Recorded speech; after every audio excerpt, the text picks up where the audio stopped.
전 19장을 보면 매우 놀라운 장면이 나옵니다. 바울이 사용했던 손수건과 앞치마를 병자 위에 갖다 대면 그 병자의 병이 낫고 악귀가 쫓겨나간 것입니다.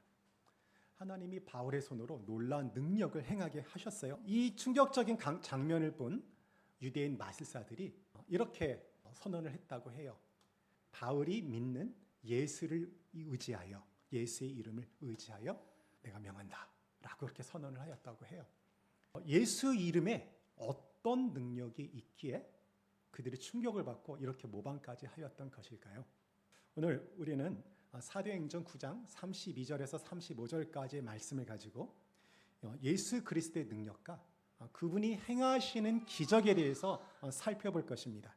이를 통해서 우리의 믿음을 다시 한번 좀 새롭게 하고 우리의 일상에서 그리스도의 능력을 의지하는 대로 나아가고자 합니다.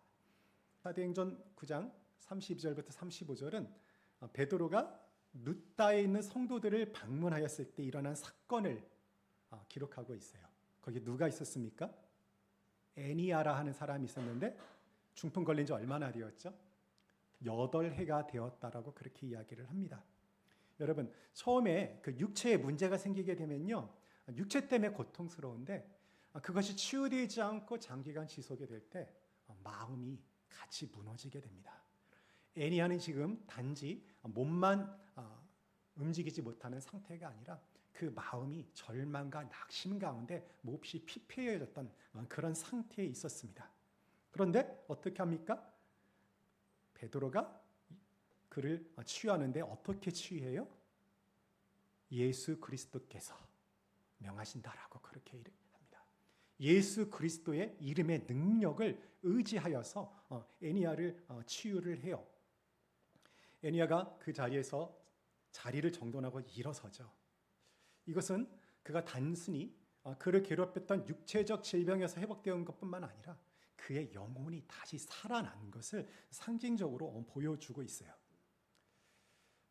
베드로가 예수 그리스도의 이름으로 중풍병자를 일으키는 이 짧지만 강력한 이야기는 우리에게 몇 가지 중요한 영적 교훈을 가르쳐 줍니다.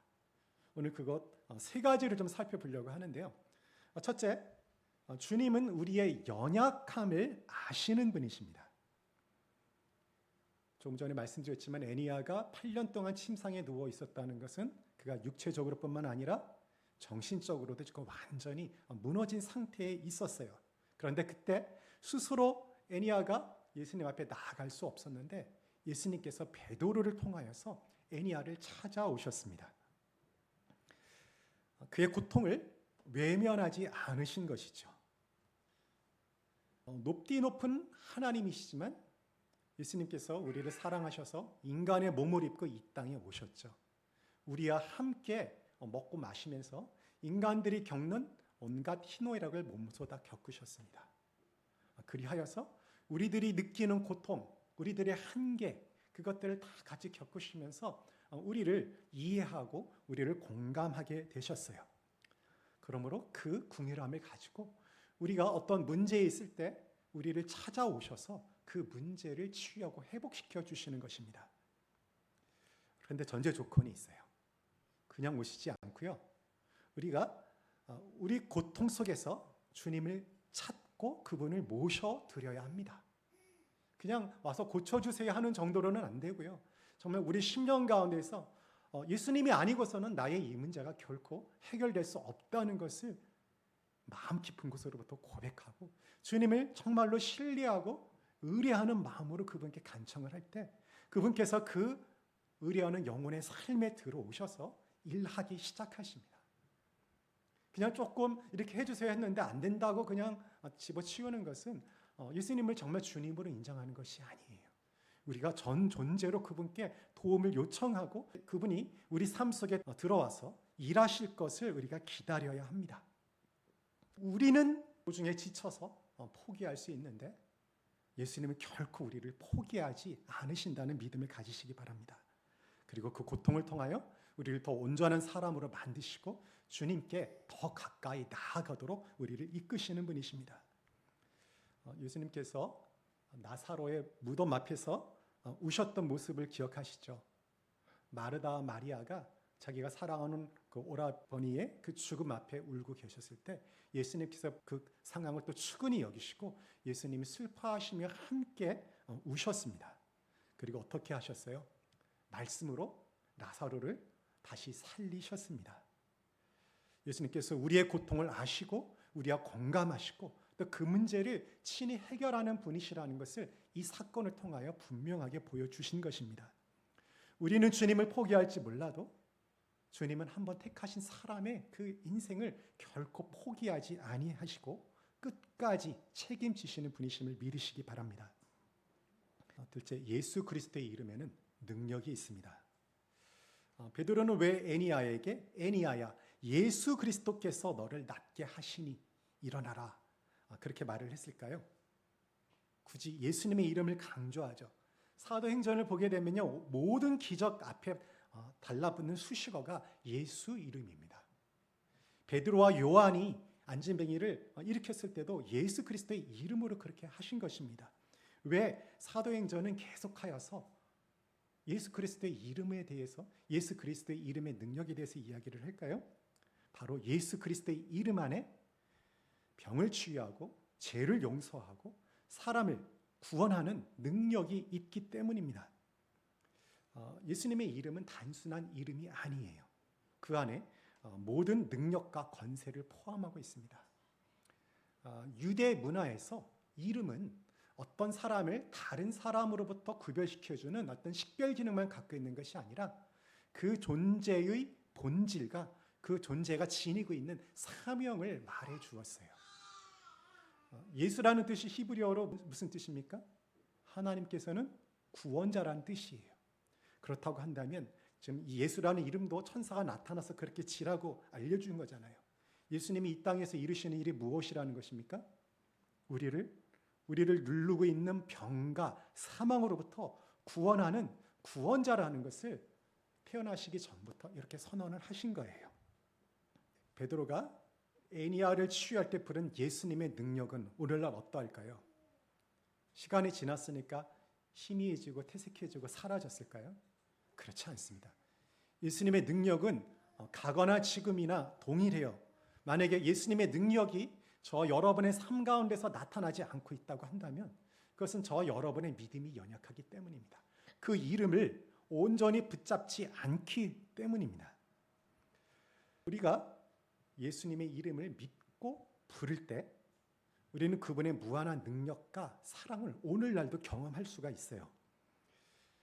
바울과 실라가 빌립보 감옥에 갇혔던 적이 있었죠. 바울과 실라가 감옥에 갇혔을 때 무엇을 했어요? 그들이 자포자기하고 그렇게 그냥 잠을 잤습니까? 아니죠. 어떻게 했어요? 하나님을 찬양했습니다. 예수님의 이름을 불렀어요. 그러자 감옥문이 열렸고요. 모든 죄수가 도망했을 것이라고 생각하고 자결하려던 죄수 앞에 나아가서 어떻게 또 그와 그의 가족을 구원하죠?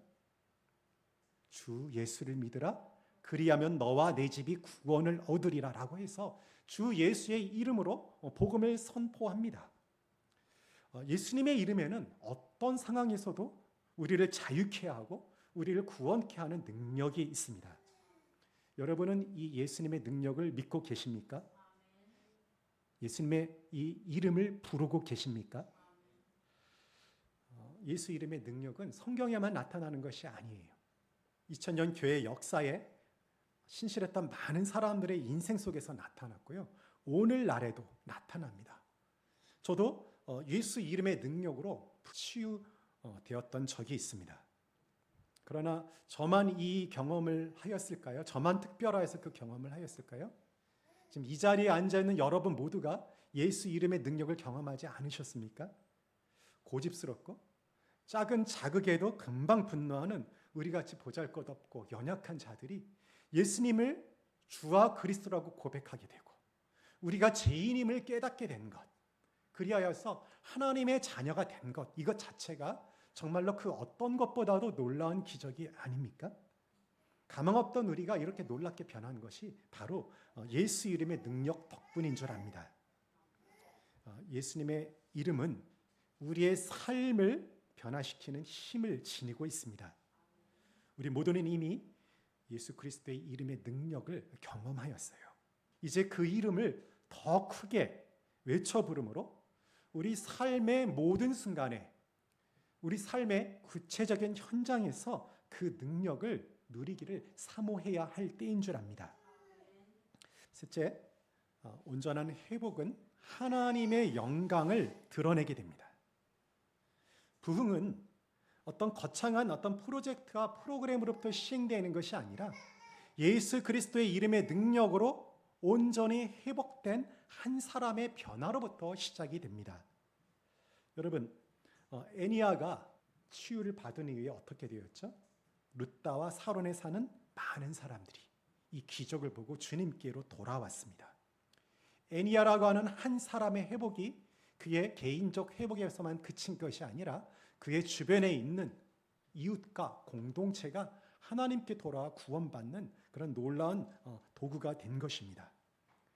하나님께서 저 여러분의 인생 가운데 기적을 베푸셨죠. 그 기적을 베푸신 이유가 무엇입니까? 우리의 믿음을 굳건히 하고 우리를 구원하시려고 하는 것이 첫 번째 목적이지만, 나아가서 우리를 통하여서 우리 주변의 사람들에게 예수 그리스도의 이름의 능력을 전파하여서 그들도 구원받기 위한 도구로서 또한 우리에게 그 능력을 경험케 하신 것인 줄 압니다. 초자연적인 육체의 치유가 아주 드물게 일어납니다. 지금도 선교지에서는 자주 일어나고요.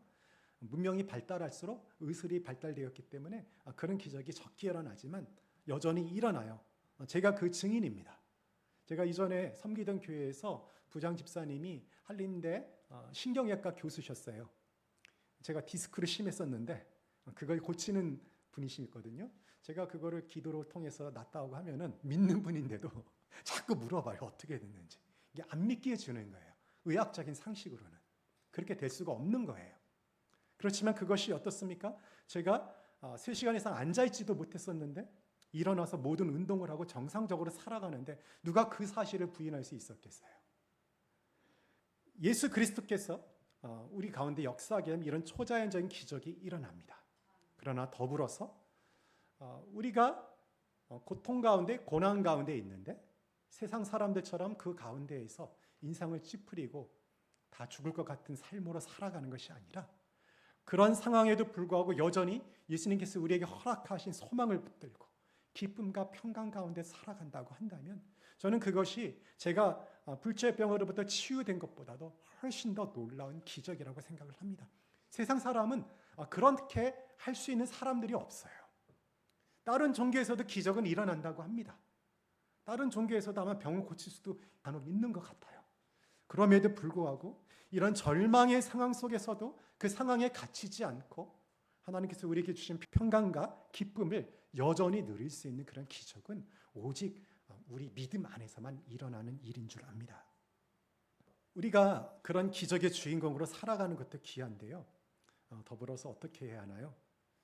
우리가 변화되면은 주변 사람들이 자연스럽게 알아보죠. 그죠? 가까이 있는 사람들은. 그러나 멀리 있는 사람들은 알지 못해요. 그러므로 우리가 예수 그리스도 능력으로 변화되었다는 것을 우리가 선포하고 알릴 그런 책임이 있습니다. 그렇게 될 때 우리 한 사람의 회복과 치유가 다른 사람의 회복과 치유로 연결될 수가 있습니다. 빌립보 간수가 구원받았을 때 그가 혼자만 구원받은 것이 아니죠. 그의 온 가족이 구원을 받았습니다. 한 개인의 온전한 회복은 반드시 주변 사람들에게 영향을 끼치게 되어 있습니다.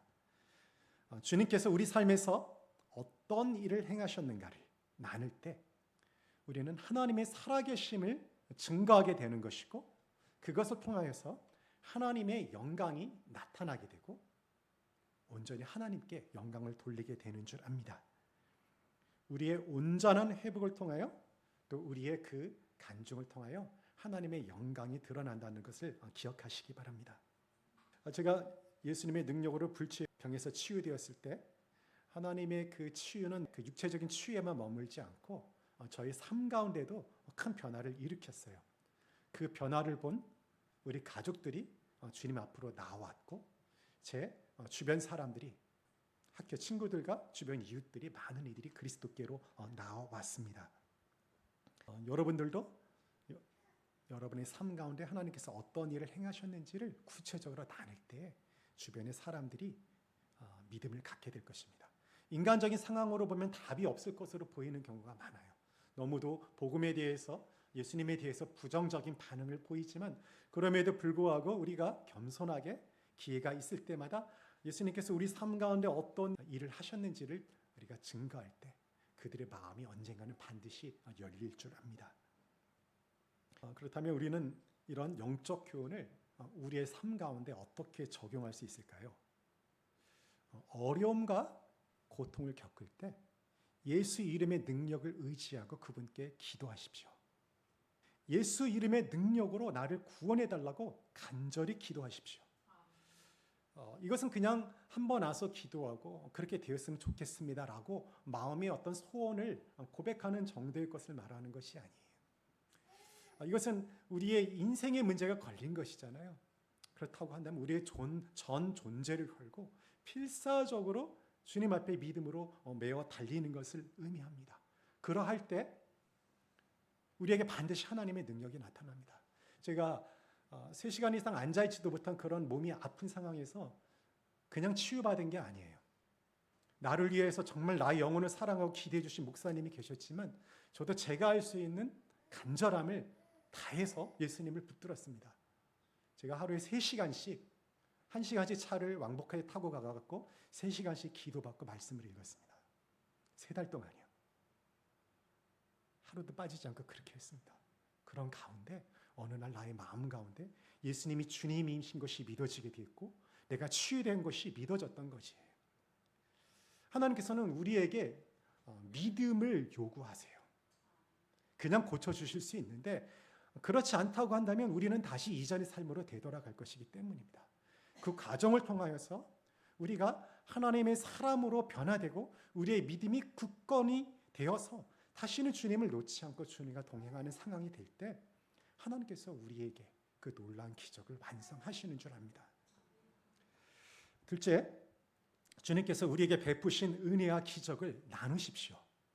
우리 공동체 안에서 나의 삶 가운데 주님께서 어떤 은혜를 주셨는지 나누시고요. 그래서 우리가 함께하는 그 성경 통독 시간이 얼마나 귀한 줄 모릅니다. 우리가 나누려면 어떻게 해야 돼요? 먼저 말씀을 묵상해야 되겠죠. 그래서 주중에 꼭 묵상하시고 그 묵상하는 가운데 또 한 주의 삶을 살아가는데 그 말씀을 통하여서 내가 은혜 받았던 것들을 우리 공동체에 함께 나누십시오. 그러할 때 하나님의 영광이 드러나게 되고 그것이 또 공동체의 지체들을 세우고 우리 공동체의 지체들의 믿음을 자라게 하고 우리가 더욱더 하나님이 기뻐하시는 공동체로 세워집니다. 우리 가족과 이웃과 그리고 친구들에게 예수님께서 나에게 어떻게 역사하셨는지를 나누십시오. 그럴 때 우리 주님의 사랑과 능력이 더욱 많은 사람들에게 알려지게 될 것입니다. 보잘것없는 우리를 통하여 하나님의 영광이 드러난다는 것. 참으로 영광스러운 일이 아닌가요? 하나님이 우리 삶에서 어떻게 역사하셨는지를 우리가 고백하고 인정하고 나눌 때 하나님께서 영광 받으시는 줄 압니다. 셋째, 이것은 공동체 차원의 적용인데요. 우리가 교회가 공동체로서 예수의 이름으로 세상을 향해 나아가야 합니다. 예수의 이름으로 온전한 회복을 선포하며 세상의 어둠 속에서 빛을 발하는 교회가 되기를 소망해야 합니다. 이것이 여전히 우리에게 숙제예요. 우리가 이 일들을 사모하고 이 일들을 행하기를 구하고 있지만 어떻게 세상과 구체적인 접점을 마련하고 우리가 그들에게 예수의 생명을 전하고 또 그들을 섬길 수 있을지는 여전히 숙제입니다. 함께 기도하는 가운데 주님께서 그 길을 열어주시기를, 그럴 때 우리가 상황을 보지 않고 담대하게 순종하며 나아가기를 함께 구하십시다. 새생명 축제도 우리가 이런 차원에서 준비를 하는 것입니다. 목사인 저도 새생명 축제를 준비하는 것이 되게 부담스럽습니다. 그러면 여러분은 얼마나 더 부담스러울지 미루어 짐작할 수가 있어요. 그럼에도 불구하고 이것을 하는 것은 우리의 상황과 우리의 형편이 아니라 하나님께서 이 일을 통하여 한 사람의 영혼을 구원하고자 하는 계획이 있다는 것을 마음속에 우리가 소망을 갖고 있기 때문입니다. 인간적으로 판단하지 마시고 지금 예수님을 알지 못하는데 반드시 복음을 듣고 구원받아야 할 필요가 있는 사람을 생각하시고 그분의 태신자를 품으세요. 나오지 않아도 좋습니다. 나올 수 있으면 제일 좋고요. 우리 교회에 정착할 수 있으면 제일 좋지만 그러지 않아도 상관없어요. 한 번이라도 복음을 듣고 그 복음을 통하여 그가 마음이 열릴 수 있는 그런 기회를 갖기를 우리가 사모하였으면 좋겠습니다. 오늘 우리는 사도행전 9장 32절부터 35절의 말씀을 통해서 주님의 능력과 그리고 그 주님의 능력이 그분의 이름을 통하여 드러난다는 것을 살펴보았습니다. 우리의 연약함을 아시는 분이시고요. 또 우리의 형편에 공감하시면서 우리를 회복시키시는 분이 바로 우리 주님이신 것을 살펴보았습니다. 예수의 이름에는 병을 고치고 죄를 용서하며 죽은 자를 살리는 능력이 있습니다. 이 능력은 저와 여러분의 구원을 위하여 존재할 뿐만 아니라 나아가서 하나님의 영광을 우리 이웃들에게 온전히 드러내기 위해서 존재합니다. 그러므로 우리는 예수 그리스도의 이름을 의지하는 가운데 하나님의 능력을 경험하고 그 은혜를 다른 사람들에게 나눠 주어야겠다고 좀 다짐했으면 좋겠어요. 혹시 애니야처럼 오랜 침상의 자리에 누워 있지는 않으십니까? 우리 주님께서 말씀하십니다. 그 자리에서 일어나라. 무기력과 관성 속에서 살아가던 삶의 자리에서 일어나 주님을 믿고 주님의 손을 붙잡고 일어나십시오. 무력감과 게으름과 제약과 자기 중심성과 그리고 실패의 자리에서 일어나십시오. 모든 무력감과 실패의 자리를 털어내고 예수 그리스도의 이름으로 새롭게 시작하십시오. 그럴 때 주께서 여러분과 함께 하시며 그분의 놀라운 능력을 여러분의 삶에서 나타내 보여주실 것입니다. 예수 이름 안에 있는 능력을 신뢰하고 그것을 붙잡음으로 우리 삶 가운데서 그분의 능력을 경험함으로 하나님께 온전히 영광을 드러내는 삶을 살기를 예수님의 이름으로 축원합니다.